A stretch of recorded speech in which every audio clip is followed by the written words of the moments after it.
আজকের ভিডিওটা আমার ভাইয়াদের কাছে রিকোয়েস্ট একটা ভিডিও।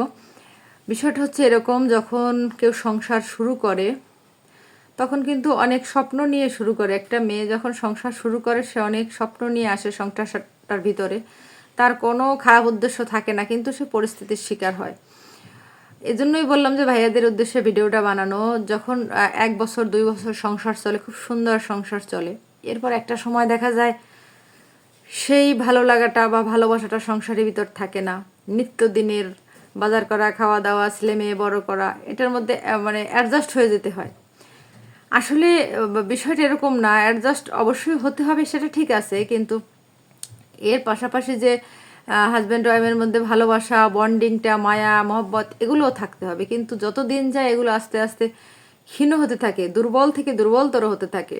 এজন্য আমার ভিডিও অনেক ভাইয়েরাও দেখবে, আপুরাও দেখবে, কিন্তু স্পেশালি ভাইয়াদের উদ্দেশ্যে কথাগুলো বলা। ভাইয়েরা যদি একটু আপুদের প্রতি কেয়ারিং হয়, একটু যত্নবান হয়, তাহলে মনে হয় না যে তাদের সম্পর্কে কোনো রকম ফাটল ধরে।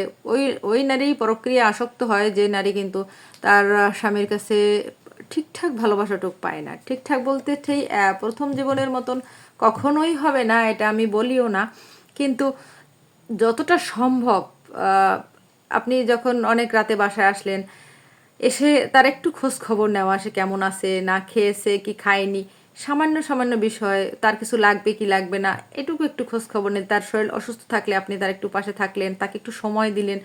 এরকম আগের মতন অতটা পারবেনও না আর অতটা সম্ভবও না, কিন্তু একটু একটু খেয়াল নিতে নিতে কিন্তু কাছে আপন হয়, আবার একটু একটু দূরে সরতে সরতে অনেকটা দূরে সরে যায়।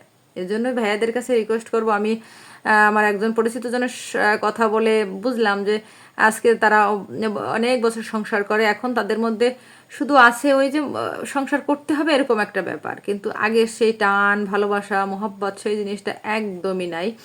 কারণ সবাই ব্যস্ত, আমরা যে যার কর্ম নিয়ে ব্যস্ত আছি, ওয়াইফ ওয়াইফের মতো ব্যস্ত, হাজব্যান্ড হাজব্যান্ডের মতো ব্যস্ত। তারপরও এই ব্যস্ততার মধ্যে থেকে মন যদি চায় তাহলে কিন্তু অনেক কিছু করা সম্ভব।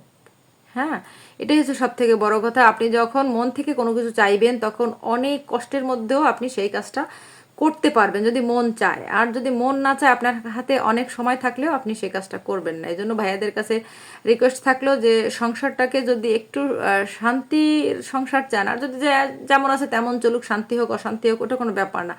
এটা চিন্তা করলে আপনার আর ওইভাবে যত্নবান হতে হবে না। কিন্তু আপনি যদি মনে করেন যে না, সংসারটা সুন্দর থাকবে, ভালো থাকবে, সন্তানরা ভালো মানুষ হিসেবে গড়ে উঠবে, তাহলে অবশ্যই একটু আপুদের প্রতি কেয়ারিং হবেন।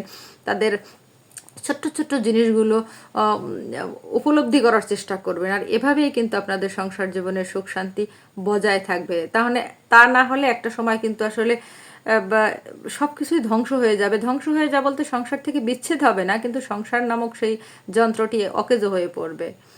যাই হোক, ভিডিওটি কেমন লাগলো প্লিজ একটু কমেন্টের মাধ্যমে জানাবেন। আর সবার কাছে অনুরোধ থাকলো, ভিডিওটি ভালো লাগলে একটা লাইক দিবেন। এখনকার মতন আল্লাহ হাফেজ।